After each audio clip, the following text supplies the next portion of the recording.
Malaysia 40,000 কর্মী যেতে পারবে আগামী 1 বছরে।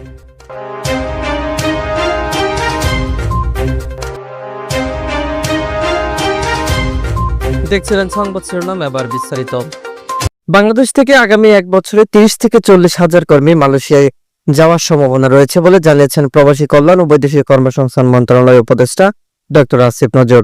বুধবার আন্তর্জাতিক মাতৃভাষা ইনস্টিটিউট অনুষ্ঠিত জাপান শ্রমবাজার সম্ভাবনা ও চ্যালেঞ্জ শীর্ষক সেমিনারে তিনি এ মন্তব্য করেন। তিনি বলেন, একটা হাইপ তৈরি হয়েছে যে মালয়েশিয়া নাকি 10 থেকে 12 লক্ষ কর্মী নেবে, কিন্তু আমি মালয়েশিয়া থেকে ঘুরে এসে বাস্তব পরিস্থিতি দেখেছি। এমন নয় যে বিশাল সংখ্যক কর্মী নিচ্ছে। বাস্তবে আগামী 1 বছরে বাংলাদেশ থেকে বড়জোর 30 থেকে 40,000 কর্মী নেওয়ার সম্ভাবনা রয়েছেন। সিন্ডিকেট ইস্যু দিয়ে দ্বিধায় সরকার।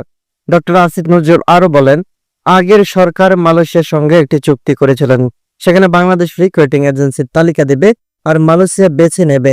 এটা ছিল আনুষ্ঠানিক চুক্তি, আর আমরা একে বলি সিন্ডিকেট। এখন সরকার পরিবর্তনের পর আমাদের স্পষ্ট অবস্থান, কোনোভাবেই সিন্ডিকেট চলবে না।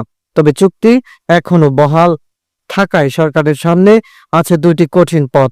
মালয়েশিয়া পূর্বের চুক্তি মেনেই সীমিত সংখ্যক 25, 50 বা 100 রিক্রুটিং এজেন্সির মাধ্যমে কর্মী পাঠানো, অথবা স্পষ্ট জানিয়ে দেওয়া আমরা কর্মী পাঠাবো না। যদি আমরা সিন্ডিকেট মেনে লোক পাঠাই, সবাই বলবে আমরাও তাদের সঙ্গে যুক্ত।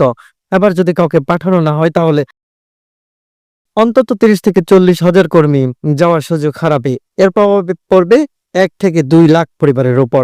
এটা মালয়েশিয়া মনে রাখবে। তো এই ছিল এখনকার পর্যন্ত আমাদের কাছে আপডেট। পরবর্তী আপডেট পাওয়ার জন্য অবশ্যই আমাদের চ্যানেলটিকে সাবস্ক্রাইব করে রাখবেন, পাশে থাকবেন। পরবর্তী ভিডিও আসা পর্যন্ত সবাই ভালো থাকবেন, সুস্থ থাকবেন। আল্লাহ হাফেজ।